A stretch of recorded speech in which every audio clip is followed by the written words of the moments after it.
I was using Snapchat one day, texting friends, reading stories, and the other things you usually do on the app. Though whilst I was texting a friend called Ryan, I got a snap from somebody who used to be in my set for maths. He was one of those kids who would get into trouble for loads of reasons. It said, "I know your address and I'm coming over." This was weird and I was a bit freaked out, but I was eventually able to forget about it. It was 9 o'clock at night and I was now home alone because my parents were at a neighbour's house. Whilst I was playing Rocket League, I jumped when I heard something hitting my window. I didn't know what it was until there was a second sound at my window. It was rocks or stones being thrown at my window. I looked out and my mouth dropped open. It was him. He was looking up with a smile. He was urging me to come outside, but I didn't. I just shut my blinds and curtains and ignored it. About 30 seconds later, I got a snap from him, but this time I yanked my phone off charge and called the police.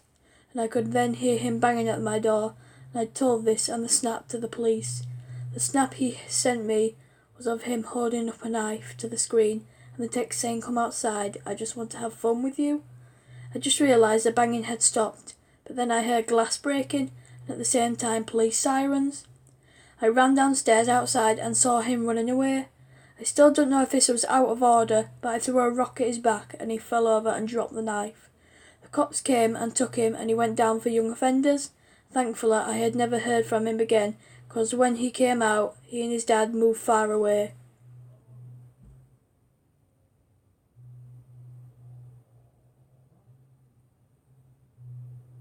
I frequently use Snapchat and love texting people on it.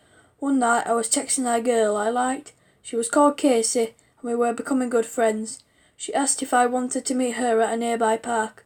I obviously said yes. I arrived and about 2 minutes of waiting, I saw somebody enter the park. I assumed it was Casey, so I yelled at her to come over here. She ignored it, so I yelled louder. She still ignored it, but she also didn't even react to what I said. She just stood there back facing me. I was just about to yell again when I saw a girl with a coat enter the park. It was Casey. I was a bit freaked out, but I didn't take much of it. We were hanging out, talking, and at one point we were playing hide and seek. As we were playing, I could hear footsteps on the ladder to the tower I was hiding. I assumed it was Casey. I looked up and saw something through a hole in the wall. It was an eye. I tried to pretend I didn't notice, but it didn't matter because the eye moved away out of sight, and someone jumped over off the tower. I was desperate for Casey to find me, just so I could get off this, and just then I screamed at the top of my lungs when I felt a hand touch my arm. I got up and looked over. It was Casey. I felt like an idiot knowing all that was just her. I was talking about it when she stopped and said that she didn't go up to the tower. She just touched my arm. I was shitting myself now and wanted to go. I told her and she said okay, but I felt a bit better when she invited me to stay at her house for a couple of hours.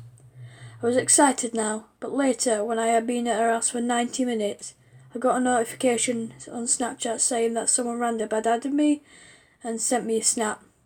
And for some reason, I added the person and opened the snap. I completely lost it when I saw it was a picture of us two laying on her couch. I showed her it and she was also freaked out. We then heard a knock at the window and as well a knock at the front door. We both ran to get a knife from the kitchen, and as we were running upstairs, we heard the front door opening. Shit, I forgot to lock the door. We ran to Casey's bedroom and hid under the bed. We then heard them coming up the stairs and a door across the hall opening. We then heard footsteps moving over to our room and they stopped. We didn't hear a sound for a minute until there was a short creak.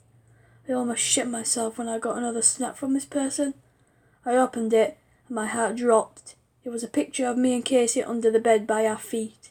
I turned around and saw a man crouched down with his phone, and I realised it was the same man I saw at the park. He then dragged her out, and I jumped out and stabbed the man in his leg. I then turned around and got grabbed by the throat as Casey came over and stabbed him too. They couldn't get up, so we managed to wait for another 5 minutes when the police came and arrested them. We also gave the Snapchat account to them. They took it and took them away. Thankfully, we never saw them again.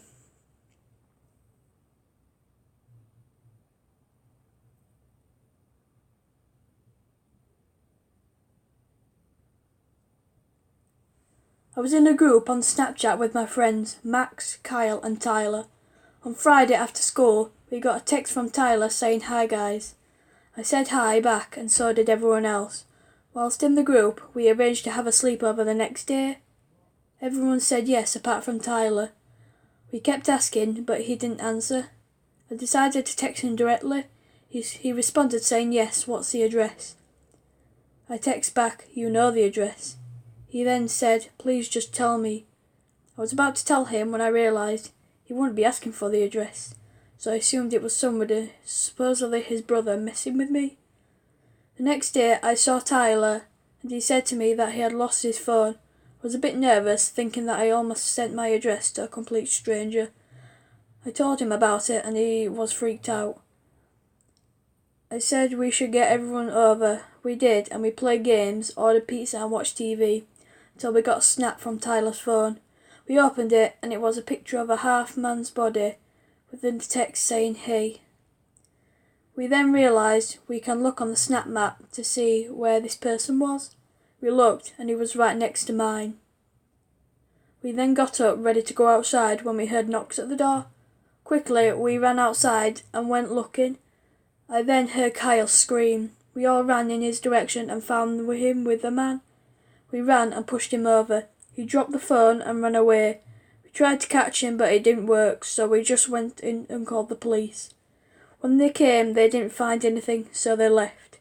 Tyler got his phone back and we didn't hear from the man again.